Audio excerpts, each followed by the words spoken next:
Remember February? Seems like a lifetime ago. In late February, coronavirus had been found in 36 countries around the world.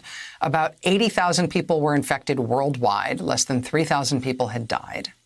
On February 25th, a senior officer at the U.S. Centers for Disease Control, Dr. Nancy Messonnier, came right out and said what was going to happen in this country.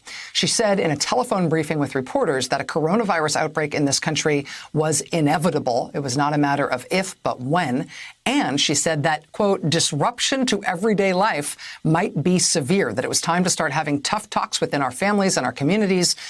The kind of tough talks she said that she herself was starting to have, including about closing schools, closing businesses, reorienting businesses to operate remotely, all the stuff that is now just our new version of regular life. That night, after that shocking briefing from that CDC official in February, I was joined on this show by Pulitzer Prize-winning science journalist Laurie Garrett, who spent 3 decades covering infectious disease outbreaks all over the world. And I asked Laurie Garrett about what we had just heard from the CDC, this sudden and suddenly dire warning from this CDC official. It was back at a time when we had a CDC that was allowed to speak to the public. But Dr. Nancy Messonnier's warning was shocking at the time.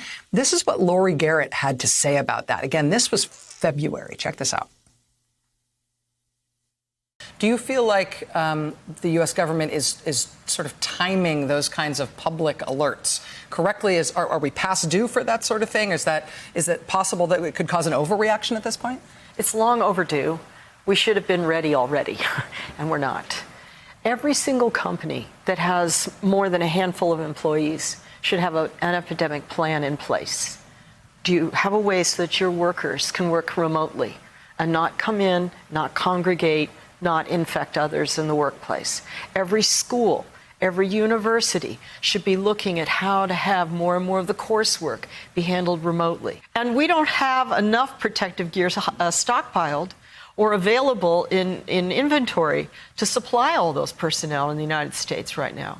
Today, Rachel, in Geneva, they held a press briefing that went on and on and on, almost an hour and a half long. And it featured leaders of this team that had gone into China to investigate what's the status of the situation right now. And they said in no uncertain terms, everybody should do what China did.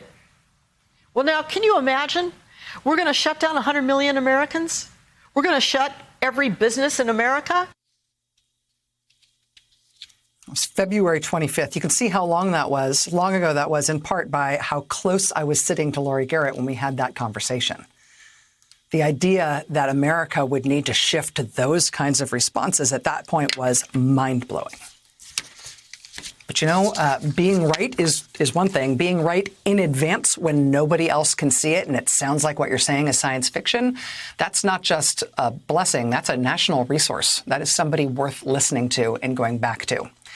Joining us now is Laurie Garrett. She's a health policy analyst, Pulitzer Prize-winning science journalist. Laurie, I really appreciate you making time to come back tonight. Thank you for being here. Well, thank you. I'm grateful I was grateful at the time. I'm grateful in retrospect for how loud you were about what was coming, even when nobody else was talking in the terms that you were talking. I have to ask you, I don't want to guide you too much. I want to ask you big picture where you think we are right now. I feel very concerned about the number of states where the case numbers and the hospitalization numbers are rising every day now. How do you feel about where we are, particularly this many months into it? I think we're in terrible shape. I think that the reproductive rate of the epidemic, meaning the rate at which any one individual is likely to infect another individual, is well above 1, which means that it's still growing. It may not be growing at the astronomical rates that were occurring in March, but it is still growing. We haven't snuffed it out. And in certain communities, it's growing very frighteningly fast. In fact, one of the communities where you can see a graph that just suddenly in the last 7 days went is Tulsa, Oklahoma, where the president will be holding a campaign rally very soon. And that rate of growth, that sudden surge, while the absolute numbers may be small because the population isn't enormous, that level of curve is really, really indicative of an out of control situation. And we can see in isolated communities all over the United States a similar trend. Meanwhile, when we talked back in February, I thought that we were on the cusp of a truly global pandemic.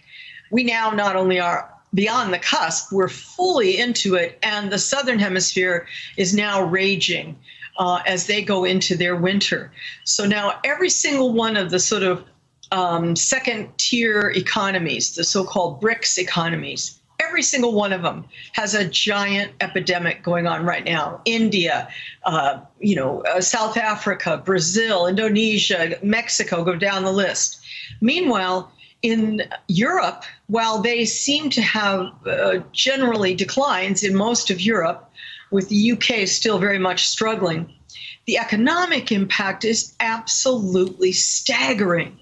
A new report just out this week from the OECD, which is basically the financial club of the richest countries on earth, estimates that every single country in Europe and every single country in the OECD is going to see a negative GDP. So their economies are going to be going backwards. And in some of them, it's really bad. I mean, the UK, France, Italy are going to be approaching negative 15% GDP.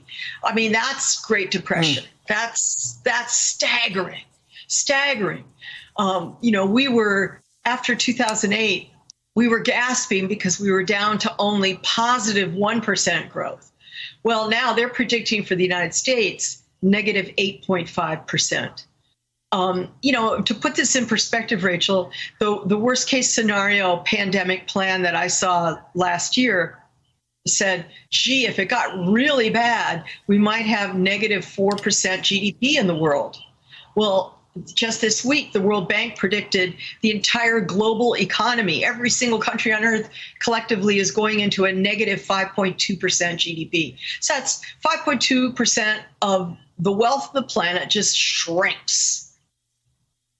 And amidst all of that, we have a pandemic, and it's not just miraculously going to stop. It's not miraculously going away. And here in the United States, we just have no national policy.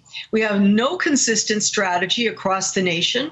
There's no guidance coming to states in any coherent way from the CDC. They've essentially been quieted.